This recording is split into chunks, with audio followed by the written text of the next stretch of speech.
Welcome aboard. It's Captain G with an Operation First Blood post game analysis and summary.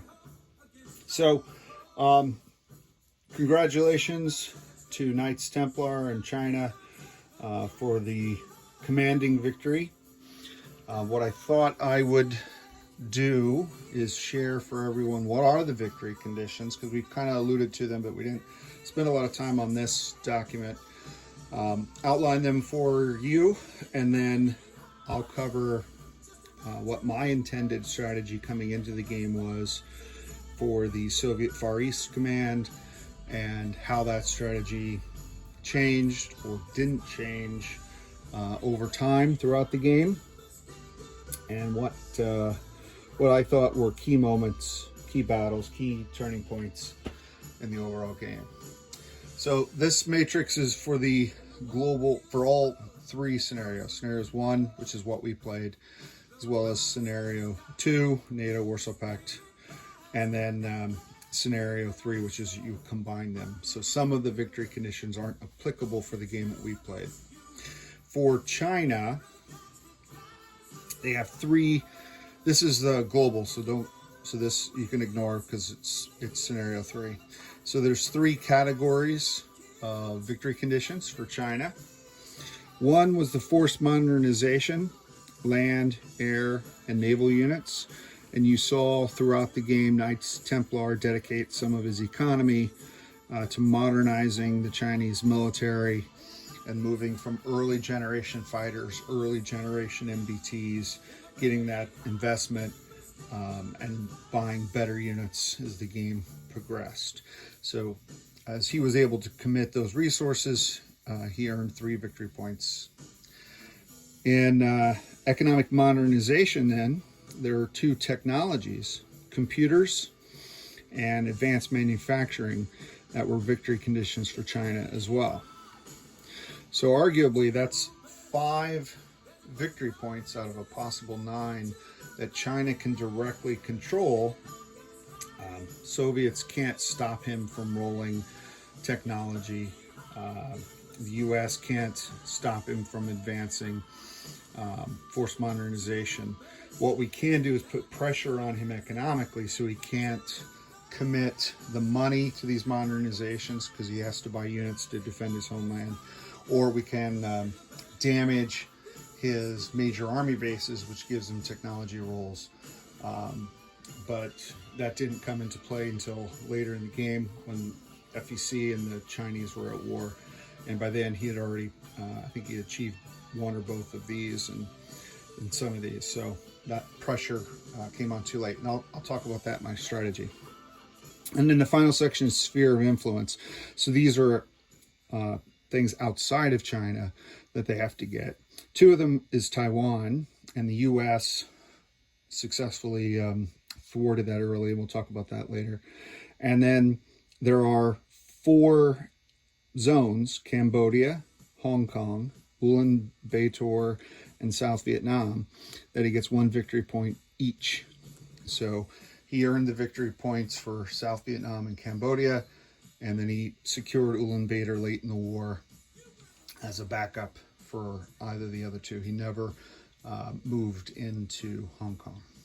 So those were the 7 points that China earned.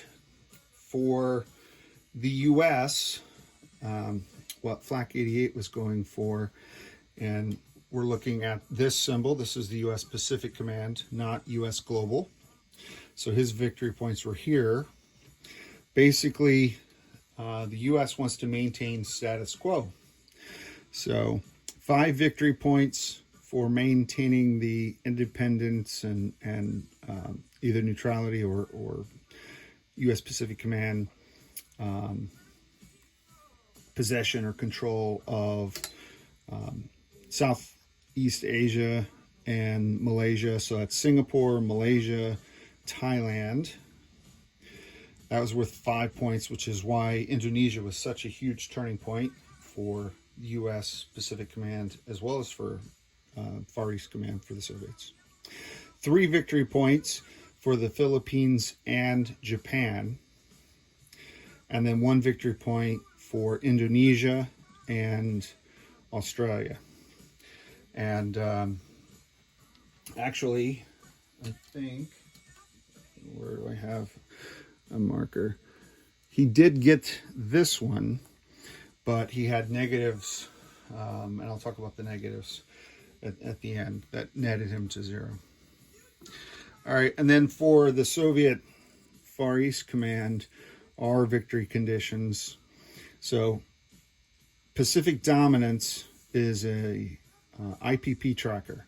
So if our income, including bonuses, reach certain thresholds, we get 1, 2, 3, or 4 IPP. So 29 plus was 4 IPP. So the more territories I took, the more bonuses I earned, the more victory points. So Singapore wasn't itself a strategic victory point condition for me, but the IPP associated with it was. And then the other one is Far East border security. And these 3 zones, Northern Manchuria, Central Manchuria, Southern Manchuria, are all victory points. Northern Manchuria, 1, and the other 2 IPP, I'm sorry, 2 victory points each. So that's 5 of my 9 victory points sitting in China, which is why my failure in China cost me the game. All right, so those are the victory conditions. Let me, now that you know that, let me explain my strategy, and you can say, oh, I see now where he went wrong and what was happening. So let me put you back on the map. I've updated through the US Pacific Command, but when I saw the dice roll after China, I didn't bother updating on my map. So coming into the game, this was, as I said, my first game playing Scenario 1. First time I ever played was in Twisted Lords Con at this summer in Oklahoma City with the team, and I was Warsaw Pact, and Knights Templar and Flak 88 were my allies. They played the 2 halves of the Soviet Union to my Warsaw Pact. The 3 of us worked well together. More Knights Templar myself, because I didn't, as Warsaw Pact, I didn't interact much with the Soviet Far East Command. But so this game pitted the 3 of us against one another.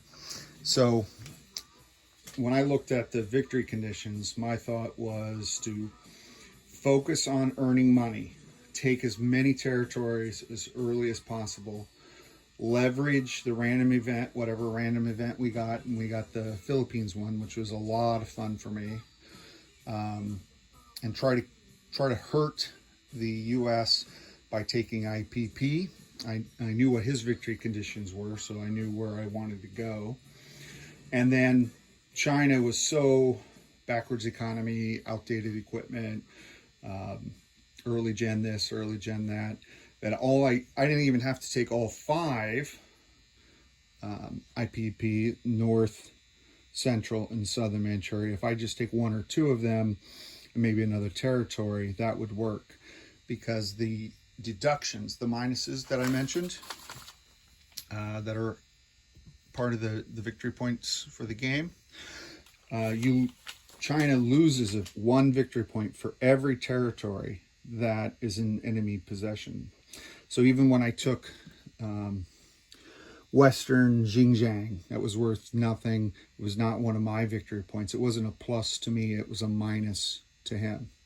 So if I had been able to penetrate into China a zone or 2, then not only would I earn 5 victory points or 3 victory points for owning these, then he would lose victory points.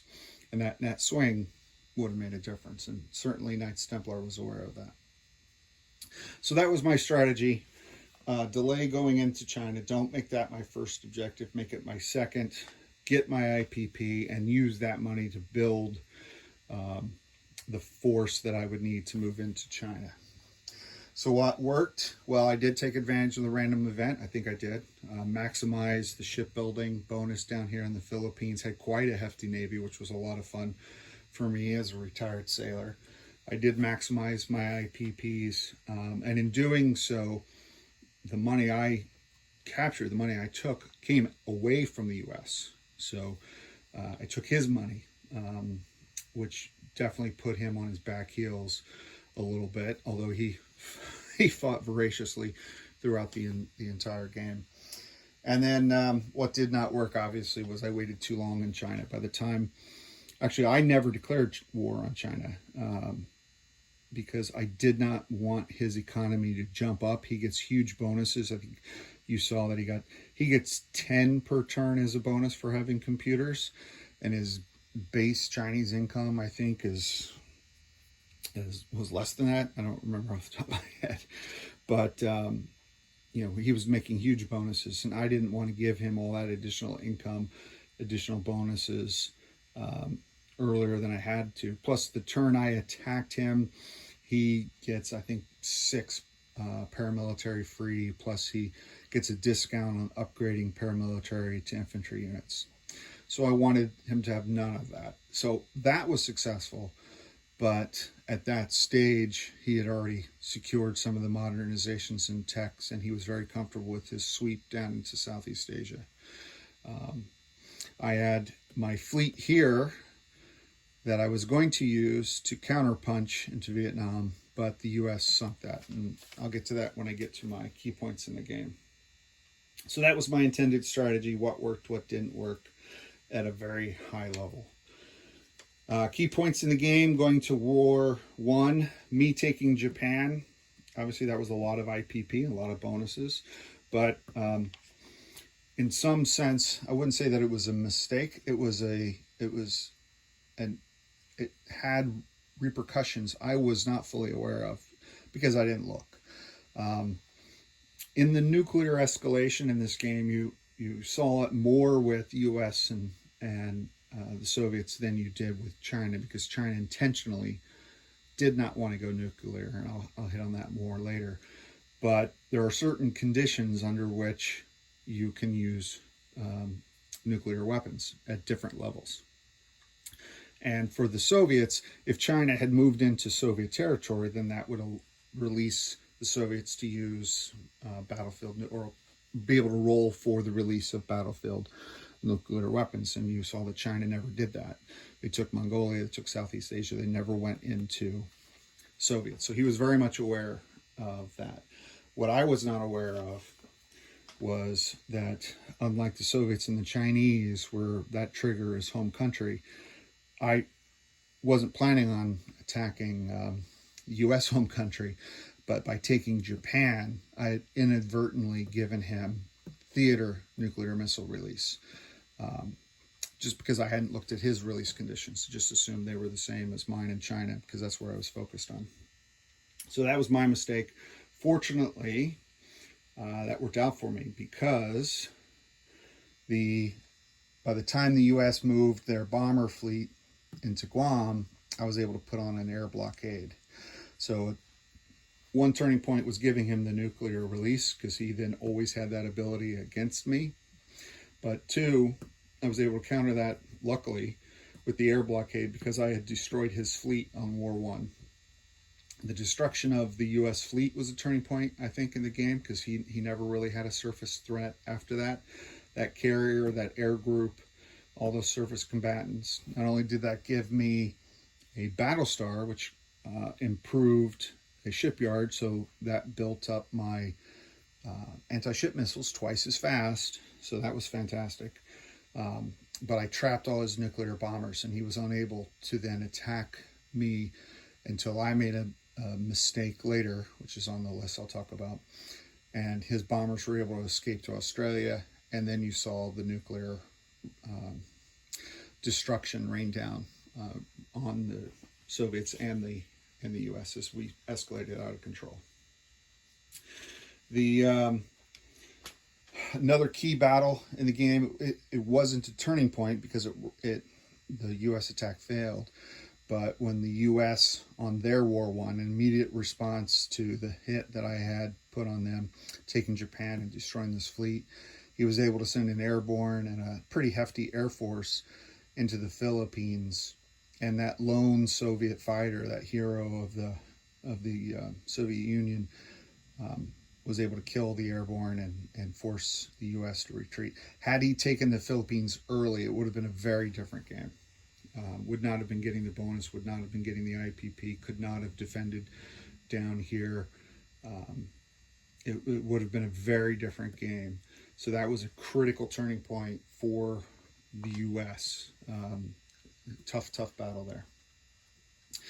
The sticking with the U.S. and Soviet war, from my perspective, the destruction of Indonesia was interesting. This was one of my mistakes. Indonesia is neutral. It didn't automatically align to the U.S. like Australia. And by the way, I noted this for those who have these, HBG, whatever size map you have, this fits on here. The Sahara does as well. I didn't really look at the Himalayas, to be honest, but I thought that was kind of cool. So I should not have attacked Indonesia when I did. Obviously, I thought I'd be getting an IPP here, but that's not why I went. I went to cost him that extra that victory point for Indonesia and Australia, but I wasn't strong enough. I invaded too soon. I got greedy, was happy with the successes I had, and instead of continuing to push into here and open up a new theater and give him new resources, I should have consolidated and then started on China at that point. So I think that was a mistake for me that gave the U.S. Resources, aircraft, operating bases in their war against me in the Southeast Asia conflict. But the destruction of these bases worked out pretty well. So that was good, but not key turning point. And then the final thing the final two items, certainly the destruction of my fleet, because then it was a submarine war for the rest of the Pacific War.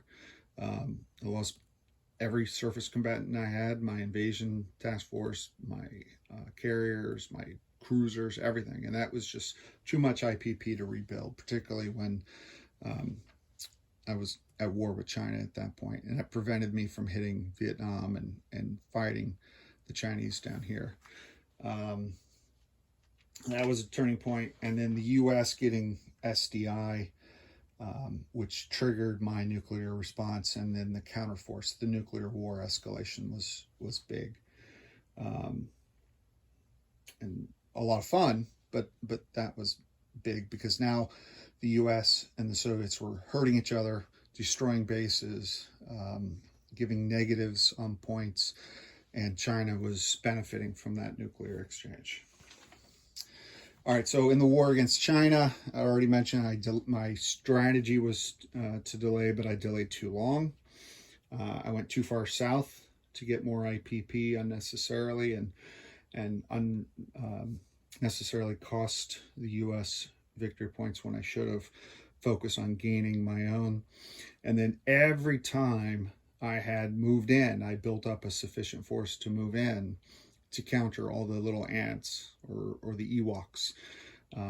That he had so many of them that even when it was, the best tanks in the world, next gens and mechs and MBTs against infantry, he had so many of them that they just swarmed and overwhelmed my forces.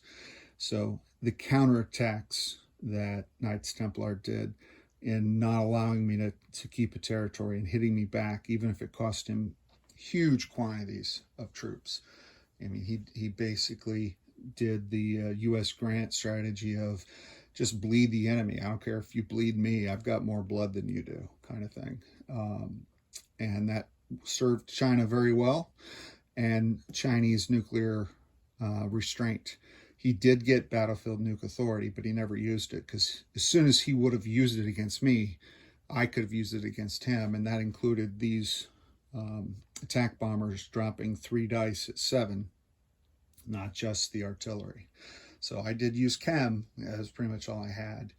But the restraint China showed, and the persistence in maintaining territorial integrity, and the understanding of his strengths, his weaknesses, and his victory conditions served him well. And I think that's really why China won. So that's my recap, my summary.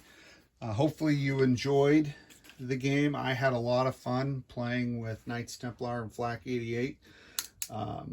This game was a lot of fun. It allows you to do all kinds of different strategies and some cool sculpts and play with nukes in a way that makes sense, doesn't totally blow the game up.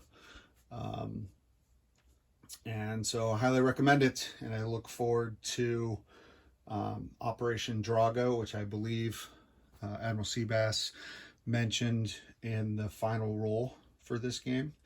So it'll be Flak 88 as the evil communists in Warsaw Pact and Soviet Global against the heroes of freedom and democracy and liberty, NATO and the US, which I get the opportunity to play. So this is Captain G one last time for Operation First Blood. Over and out.